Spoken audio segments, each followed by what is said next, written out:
প্রিয় দর্শক, আপনাদের সবাইকে পবিত্র মাহে রমজানের শুভেচ্ছা। আপনাদের সবাইকে আমন্ত্রণ জানাচ্ছি আরএফএল জগ নিবেদিত শরবত সমাহার এই অনুষ্ঠানে। পুষ্টিবিদ নুসরাত জাহান দীপা আপনাদের সঙ্গে আছি পুরো রমজান মাস জুড়ে এবং চেষ্টা করছি মজাদার সব রেসিপি তৈরি করে আপনাদেরকে দেখানোর জন্য, স্পেশালি শরবতের। প্রিয় দর্শক, আজ আমরা তৈরি করে দেখাবো চিড়ার মলিদা। চিড়ার মলিদা তৈরি করতে যা যা লাগছে, আমরা এখানে চিড়া নিয়েছি, সাথে থাকছে নারিকেলের শাঁস, একটু আদা কুচি, বিট লবণ, মধু এবং ডাবের পানি, সেই সাথে থাকছে বরফ কুচি। আমরা প্রথমে চিড়াটাকে ব্লেন্ড করে নেব, তবে তার আগে চিড়াটাকে অবশ্যই একটু পানি দিয়ে ভিজিয়ে নিতে হবে।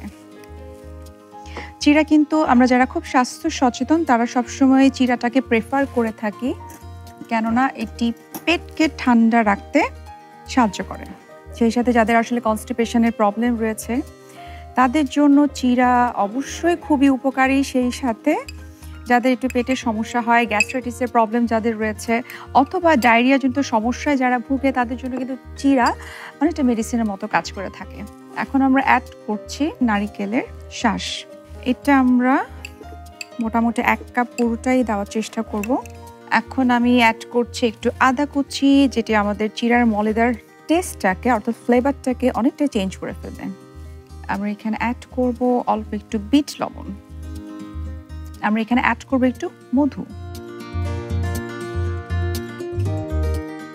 আমরা এখন এখানে ডাবের পানি ইউজ করব। আমরা একটু পানি, অল্প পানি অ্যাড করে নিচ্ছি। আমরা একটু পানি অ্যাড করে নিলাম। যেহেতু আমরা এখানে ডাবের পানিটা অ্যাড করেছি, সেক্ষেত্রে আমার মনে হয় একটু বলার প্রয়োজন, যাদের কিডনি জনিত সমস্যা রয়েছে তারা কিন্তু অবশ্যই ডাবের পানিটা অ্যাভয়েড করবে, কেননা ডাবের পানিতে প্রচুর পরিমাণে পটাশিয়াম রয়েছে, যেটি আপনার কিডনিকে আরও বেশি ক্ষতিগ্রস্ত করতে পারে। সুতরাং যারা কিডনির পেশেন্ট তারা অবশ্যই এই ডাবের পানি এবং এই নারকেলের শাঁসটা অ্যাভয়েড করে চিড়ার মলিদাটা খেতে পারেন। আমরা এখন ব্লেন্ড করে নিব।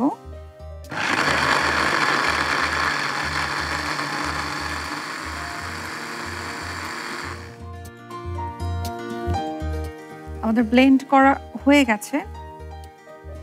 এটা আসলে মনেই হচ্ছে না যে আমরা চিড়া দিয়ে একটা শরবত তৈরি করেছি। দর্শক, আমরা এখন আমাদের এই চিড়ার মলিদাটাকে ঢেলে নিব চমৎকার সবার পছন্দের আরএফএল জগে, যেটা আমরা সবাই জানি যে এটি ভার্জিন ম্যাটেরিয়াল দিয়ে তৈরি, যেটি 100% ফুড গ্রেড। আমরা এখন ঢেলে নিচ্ছি চিড়ার মলিদা।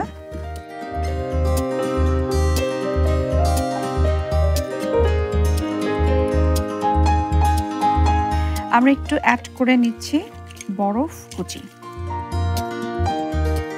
আমাদের চিড়ার মলিদাটা তৈরি হয়ে গেছে। আমরা এখন সার্ভ করব চমৎকার একটা গ্লাসে।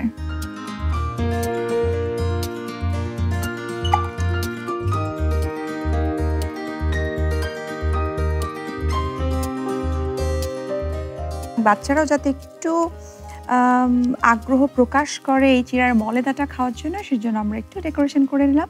দর্শক, আমরা তৈরি করে নিলাম মজাদার চিড়ার মলিদা এই রেসিপিটি। আশা করি আপনাদের খুব ভালো লেগেছে। দেখা হবে আপনাদের সাথে আগামী পর্বে। বিদায় নিচ্ছি এখানেই আরএফএল জগ নিবেদিত শরবত সমাহার এই অনুষ্ঠান থেকে। সে পর্যন্ত আপনারা ভালো থাকুন, সুস্থ থাকুন এবং দীপ্ত টিভির সঙ্গেই থাকুন।